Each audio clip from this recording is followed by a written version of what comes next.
Mambo vipi? Poa. Hata kulia. Nina furaha sana jamani, nimefurahi sana. Kabla sijawapa exclusivity, kwa nini una furaha? Nina furaha kwa sababu nimetambulishwa kama dancer official wa Zuchu.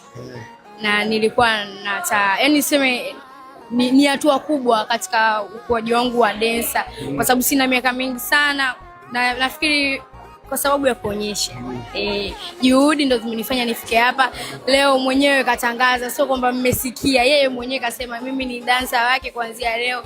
Alipo nipo, nitakuwa sambamba na akina dada zangu wa Shurei Hyper, wanipokee mdogo wao na kuja tufanye kazi pamoja. Mimi namwambia kwa Zuchu nampenda sana sana sana sana. Nilikuwa ni mwanamuziki ambao namkubali sana.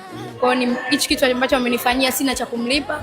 Mimi tu cha kuahidi nitafanya kazi kwa juhudi, nitapambana ninapohusika, nitashirikiana na wenzangu kuhakikisha tunafanya kinachotuhusu kwa uhakika. Okay.